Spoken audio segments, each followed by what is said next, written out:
I anti... pivoted. Yeah. This comes to us from Fennec. There we go, Fennec. Now, if you send news items to news@vicerhino.com, Cirrus will show up at your house and let you motorboat his moobs. What? I haven't consented to any of this. It's legally binding, too late. Legally or otherwise. I will Fennec, legally bind you. Fennec, get your face in there. What? Nothing. No. Have mercy. So anti-voting judges are soft launching a repeal of the 15th Amendment. So, yeah.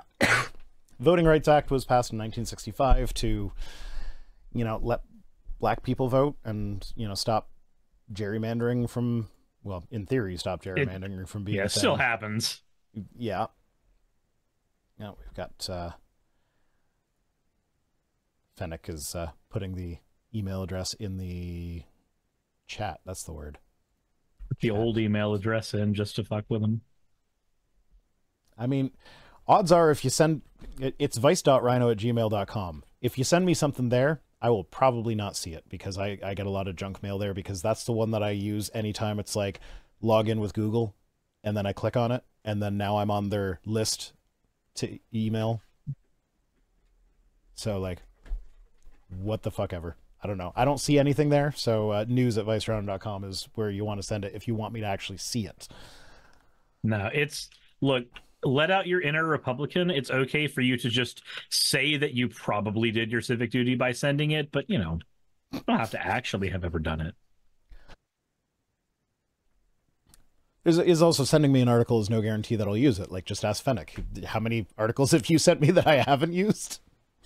I think there was 1 week where I had 5 articles, most of which were from Fennec, and it was like, well, I do 3 articles, so no, I'm not covering all of these. Anyway, you get like 1 billion.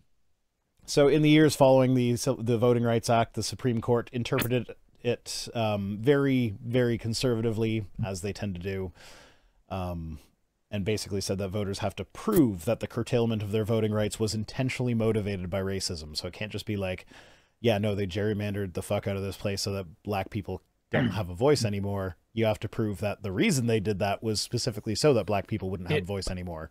It can't be that in predominantly white areas, as something that awkwardly happened under Kemp, it can't be that in predominantly white areas geographically that there happens to be a lot of voting locations near each other and people have easy access to them. And then in districts that just happen to be a lot more spread out and have a higher density of people who have color, that there's, fewer voting locations per square mile awkwardly. That makes it harder for people to get to if, I don't know, they're poor and can't afford to drive there because they don't have a car or can't afford the Uber. I don't know. Weird little quinky dinks like that. Yeah. Yeah.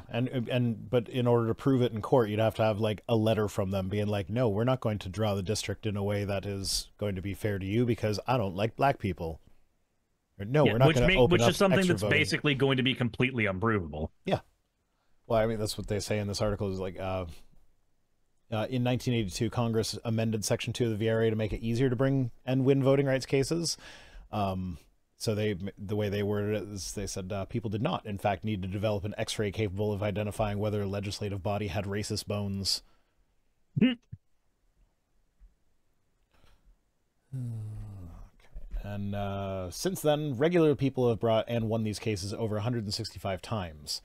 But in recent years, after the Supreme Court sabotaged other sections of the VRA, voters have relied on Section 2 to challenge practices and policies that resulted in denial or abridgment of voting rights on the basis of race. In November, though, a 3-judge panel of U.S. Court of Appeals in the 8th Circuit held that individuals don't have the right to even bring these cases. What? So if there's a violation and they know there's a violation, you don't have a right to bitch about it. Yeah, so that's cool. Their argument was that individuals don't have standing in this case. It would be the federal government would have to bring the case. But individuals are the ones who fucking vote. Yeah, and also if they're voting for the federal government and the people that are in government now won by making the voting thing crooked, are they going to then bring a case against essentially themselves? No, of course not. That's the same reason that you don't trust internal reviews of corporations. Who do you think the internal review of the corporation is going to come in favor of? Probably the corpo. Yeah. So yeah, they denied voters' request for an en banc. I'm not saying en banc. En banc. That's one of those things that looks French but is probably Latin because it's legalese. An en banc rehearing, functionally affirming the finding that allowing people to fight racial discrimination in voting was, in fact, a decades-long mistake. Whoopsies. The argument they made... Where is it? I don't like the way this article is written. And I can't blame the person that sent it to me because I actually went to a different source for it, I think. I don't remember. There was one that I went to a different source for. I don't remember which one it was. Okay, so yeah, now we get to 2021 Supreme Court decision. See some familiar numbers here. Brnovich versus Democratic National Committee. The 6 Republican justices voted as a bloc to create new, more challenging standards for people to win Section 2 cases. Effectively, what a strange coinkydink. Yeah, effectively rewriting the actual standards set by Congress as the justices saw fit. Gorsuch and Thomas floated the idea that people shouldn't be able to bring Section 2 cases in the first place, so this is laying the groundwork for what the Eighth Circuit has done. He wrote that the court had only ever assumed without deciding that people can sue under Section 2, sort of in the way one might assume that what goes up must come down, and calls it an open question. Again, this is just another scenario where the Internal Review Board has found that the Internal Review Board is not guilty of the crimes everybody else has told the Internal Review Board that they have done. Yeah. It's just this shit again. In order to even raise this question, Gorsuch had to ignore the court's history of relying on Senate reporting, on a Senate report accompanying the 1982 amendments. So, like, this is the Senate report saying, hey, this is what we mean by these amendments. This is us clarifying it.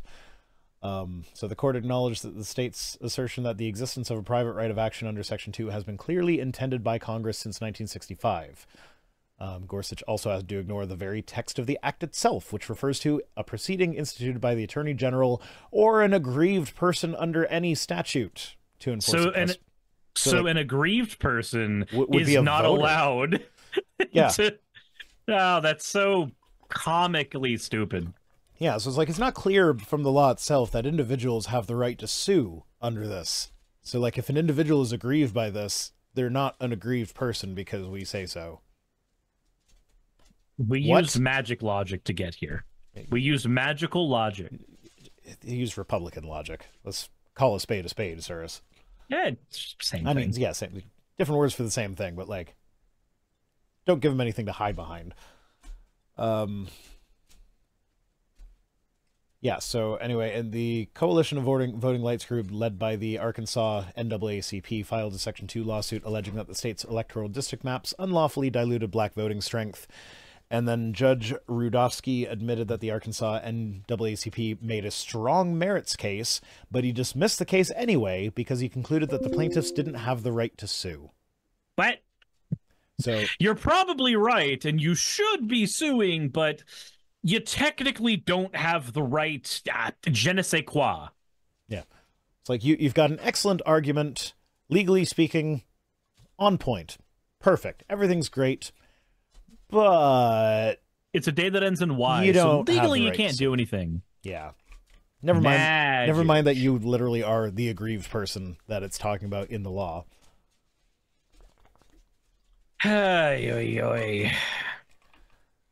Don't expect the people who hold the keys to the kingdom to let you in.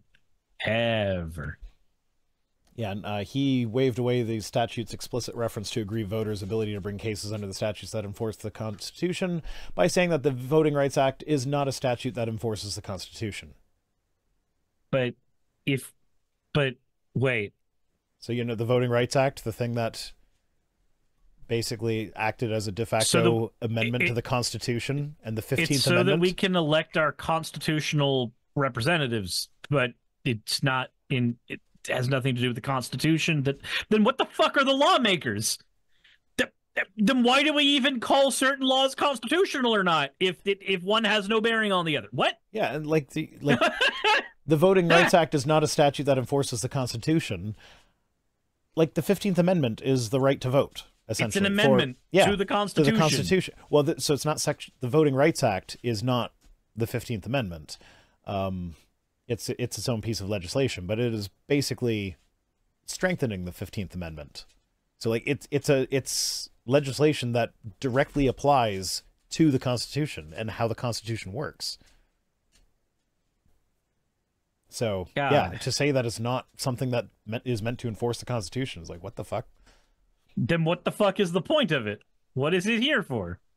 What are we doing? So Rudofsky decided that Section 2 can be enforced by the federal government or it can't be enforced at all. So the only people that can sue are the people who are elected in these crooked elections. So the only people that can sue... To borrow a turn of phrase from the Republicans. So the only people allowed to sue are the ones least likely to try to sue because they already have the keys to the kingdom. Yeah, the only ones who are able to sue are the ones who are stand to gain the most from not suing. Not suing. Which means you need literally the world's most virtuous politician, which is an oxymoron in the first place. I'm sorry. Yeah, they say relying solely on federal enforcement of the VRA is like trying to survive a tidal wave in a rinky-dink rowboat. The government alone doesn't have the resources to identify and litigate every instance of voter discrimination as it happens. So that's another point, because like there's so many instances where the maps are just drawn in completely unfair ways, and Congress just doesn't have the resources to investigate all of them.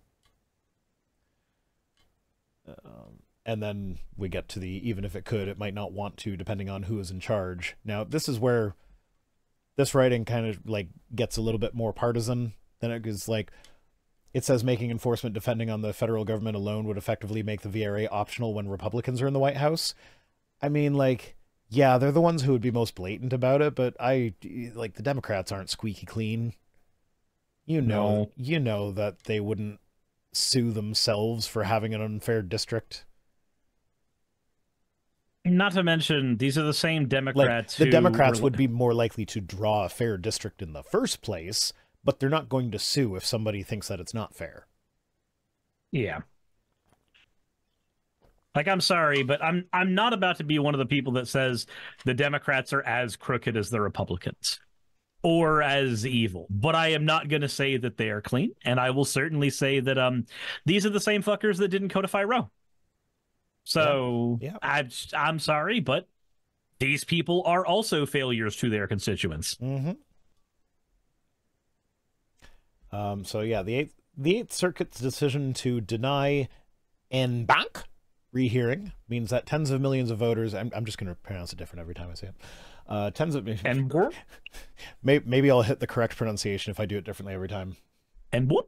It means that tens of millions of voters under the circuit's jurisdiction in Arkansas, Iowa, Minnesota, Missouri, Nebraska, North Dakota, and South Dakota have no way of protecting their own voting rights.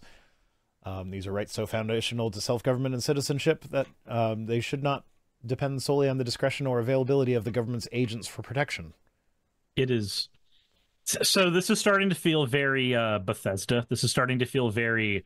These are all features, not bugs. They look like bugs, don't get me wrong. They look like problems, but they keep the people in power that we want in power. So, I mean, really, can they be seen as bugs?